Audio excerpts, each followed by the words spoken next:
Hello everybody, welcome to Build Fly Go.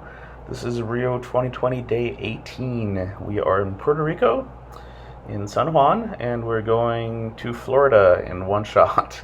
Well, not one shot, in one day. We take off from San Juan, we stop in Puerto Plata for fuel, and then we stop in Stella for fuel, and then we make it to Fort Lauderdale Executive, where we do our immigration and customs at Customs and Border Protection, and then we continue on to Jacksonville. I think this was close to an 8-hour flying day, I think, roughly. But we wanted to get home, and we wanted to get as far as we could, because the weather was looking like it was going to be sort of iffy in the continental U.S. For the sort of the end of the week. So we take off in Puerto Rico, in San Juan. And interesting piece of information, if you tell the FBO and Customs and Border Protection that you're going to the US from San Juan, they want you to get a inspection, like a, what was it? I don't know. I don't remember what it was called. Anyway, sorry. Some sort of inspection. So you should clarify that you're not actually going straight to the US, that you're going to stop somewhere else, and then for whatever reason you don't need to do that inspection. Weird, but apparently it saves you a bunch of time. But yes, so Puerto Plata, which is coming up, the landing here, is in the Dominican Republic. It's not the closest airport in the Dominican Republic. That would be Punta Cana, but Punta Cana is really close to Puerto Rico, so we just wanted to go a little further, and Puerto Plata it was. They did not charge us any fees at Puerto Plata. I think we suspect because there was a bit of a language barrier and we were having a lot of trouble communicating. My Spanish is horrendous, and their English wasn't ideal. And so we had a lot of trouble communicating, and we managed to get fuel topped off, go through immigration and get everything, all the stamps we needed. And then they basically just told us to go. I think it was a mixture of they didn't want random tourists showing up with what was going on, and they couldn't quite communicate with us too well. But it worked out. We got fuel. It took us maybe an hour. It took a little longer than we expected there, but it worked. So we're happy. This is our approach into Puerto Plata. It was, as usual, I don't tire of saying this, the water and the forest and the greens and everything are just phenomenal there. So enjoy, and I'll chime in a little bit.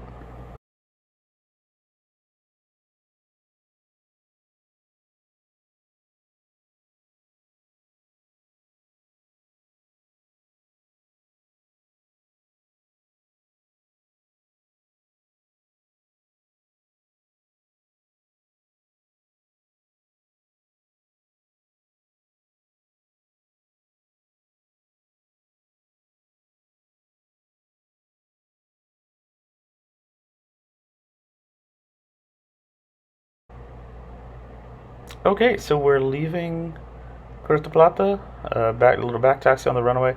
I think it was like an 8,000 foot runway. It was pretty big. So we decided not to back taxi down the whole thing.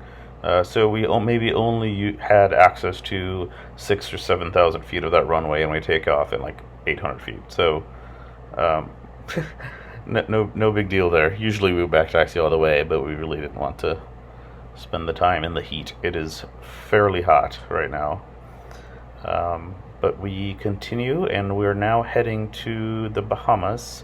We're basically going northwest towards Stella Maris, towards past Providenciales and Turks and Caicos and all that kind of stuff. It turns out that, so you talk to Miami Center as soon as you're past Santo Domingo Center, which is the Dominican Republic FIR. And the radio coverage for Miami Center is not great over there. Definitely if you're not up high. I think we were at 8 or 10,000 feet here and having trouble talking to them. They're used to talking to airliners, which are much higher.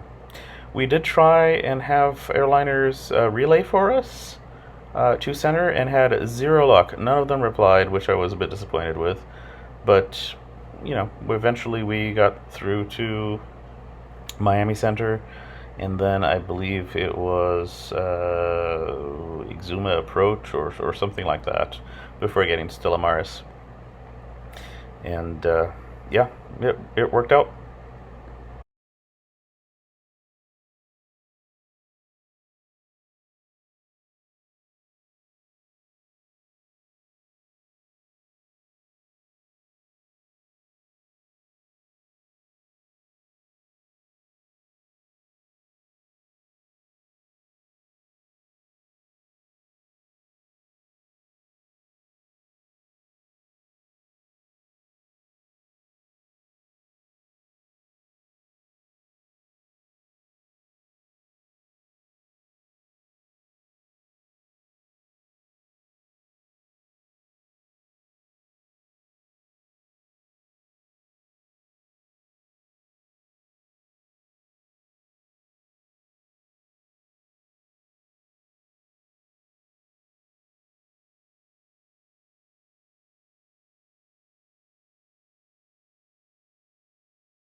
So here's our approach into Stella Maris. There were a lot of airplanes coming into Stella Maris. There was a Baron and um, I think it was a Mooney that was just up ahead of us, and there was another one. I mean, there were all sorts of airplanes coming into Stella Maris at this point, and we asked the FBO what the story was, and it seems like it's people who have houses in on Stella Maris who were, excuse me, leaving the continental U.S. to come shelter in their houses from the virus going on, which surprised us. But yeah, I guess I would enjoy living there too. Um, we really regret not being able to spend some time in Stella Maris. It's absolutely gorgeous. The airport's a bit gusty. I don't know what it is about where it is exactly on the island or how it's sheltered or whatever, but it's quite a bit gusty. So I suggest just being careful if you're going to land there. But it's absolutely gorgeous, and we want to come back. And Bahamas 2021 is on. We'll set this up and come visit again. So stay tuned for planning for Bahamas 2021. It's been hinted that we should do it in the fall of this year. We'll see how the year goes, but I think 2021 is much more likely at this point. But yeah, so we leave Stella Maris and we're on instrument flight plan. We pick up Miami Center right after we leave Stella Maris, heading west. They give us the Waupun 5 arrival into Fort Lauderdale, I believe, and which basically has a bunch of fixes along the ADIZ, the Air Defense Identification Zone. It's the border area on the off the U.S. coast, and it was easy enough. We had a couple of airliners following along above us. If you look at that approach, that arrival, sorry, not approach, that arrival procedure, turbojet aircraft are supposed to be at, I believe, 6,000 feet, and everything else at 4,000 feet. So we had airliners crossing above us at 2,000 feet up as we're on the arrival. It was pretty neat. But as before, look at the color of this water. This is just incredible. We need to come back and rent a boat and just go out and putz around in that water for a while.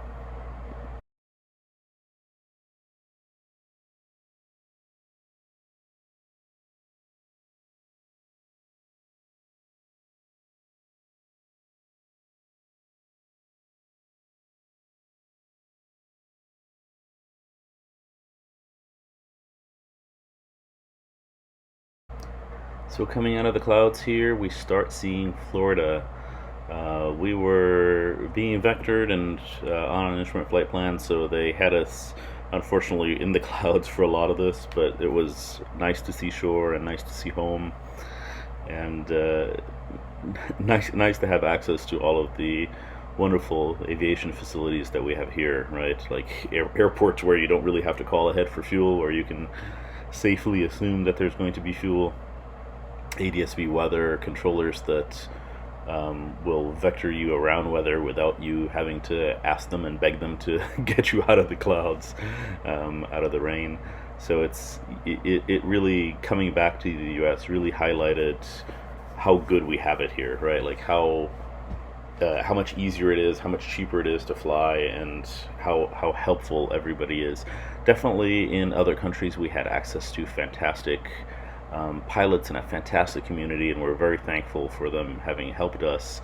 But it is much easier in the US. It's surprisingly easier, and it's something that I hadn't really realized until we flew to a lot of these places where they're interested and they want you there and they're very helpful, but it seems like the governments have created barriers, right? They've made it so that all of these fees and having to file flight plans all the time for everything, it felt weird departing Fort Lauderdale without a flight plan, because we just decided on the last spot we're not quite, we're tired, but we've got another hour or two in us, so let's just keep going. Let's keep going north. Let's go to Jacksonville.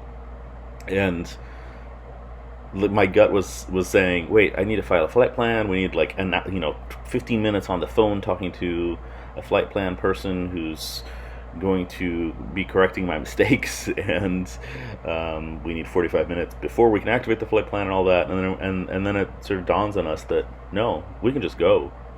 We can go. We talk to clearance on the ground and tell them what we're doing. Take off. Call approach and say, hey, we're doing this, and everybody's happy to help. There's nothing, it just happens. So we're very lucky. I used to sort of scoff when people would say that we're very lucky with aviation in the US, but we really are. Let's definitely not lose that. So anyway, here we are coming into Jacksonville. We flew into the big Jacksonville airport because we wanted access to easy hotel nearby, because we wanted to just be able to pick up and go when we were ready to go. And it wasn't too expensive. We used, I think Sheltair was the FBO here, and I believe there was a $15 landing fee and then a $10 tie down fee for the night, which is fine. We've been paying so much for tie down fees that that was actually fine. But anyway, they took pretty good care of us, and more videos to come. We're still heading home. We'll talk to you on the next one.